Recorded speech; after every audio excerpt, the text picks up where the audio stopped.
अब 1 अप्रैल की सुबह जब आप सोकर उठेंगे तो आपकी एक चीज पूरी तरह बदल चुकी होगी और वो है आपके घर के बाहर कचरा फेंकने का तरीका और नियम। जी हाँ, ये कोई अप्रैल फूल या मजाक नहीं, बल्कि केंद्र सरकार का वो ब्रह्मास्त्र है जो आपकी लापरवाही पर भारी पड़ सकता है।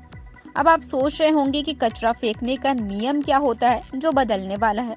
तो आपको बता दूं कि 2016 के पुराने और ढीले नियम, जिनमें कचरे को 3 श्रेणियों में विभाजित करना अनिवार्य था, गीला, सूखा और घरेलू खतरनाक, ये अब इतिहास बनने जा रहे हैं। उनकी जगह आ रहा है ठोस अपशिष्ट प्रबंधन नियम 2026। तो आखिर क्या है ये नियम और इससे क्या होगा, जानेंगे इस वीडियो में। नमस्कार, आप देख रहे हैं CGNN लाइव और मैं हूं आपके साथ ऋतु अहिरवार। छत्तीसगढ़ समेत पूरे देश में स्वच्छता की परिभाषा और इसके कायदे 1 अप्रैल से पूरी तरह बदलने जा रहे हैं। केंद्र सरकार ने ठोस अपशिष्ट के प्रबंधन नियम 2026 अब पुराने 2016 के नियमों की जगह लेंगे। ये सिर्फ एक कागजी बदलाव नहीं, बल्कि आपके घर की डस्टबिन से लेकर नगर निगम की कचरा गाड़ी तक हर स्तर पर सख्त निगरानी का नया दौर है।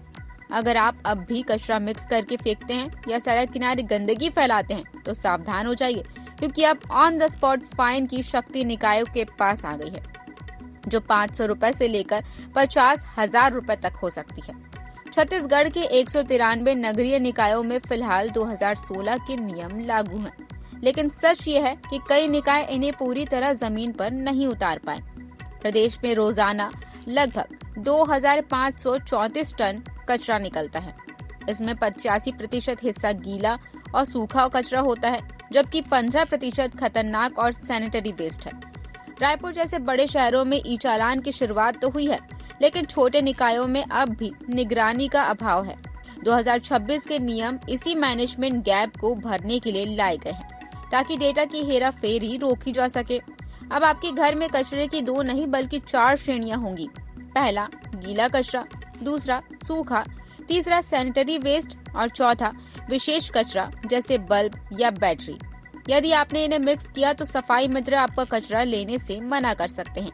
वहीं अगर आप घर में शादी या जन्मदिन जैसा कोई आयोजन कर रहे हैं तो मेहमानों की संख्या 100 से अधिक है तो आपको 3 दिन पहले स्थानीय निकाय को लिखित सूचना देगी होगी। ये इसलिए ताकि भारी कचरे के निपटान की व्यवस्था पहले से की जा सके।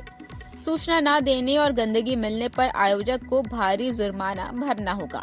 कचरा प्रबंधन में पारदर्शिता लाने के लिए 50,000 से अधिक आबादी वाले शहरों में भी सभी कचरा वाहनों में GPS ट्रैकिंग अनिवार्य कर दी गई है।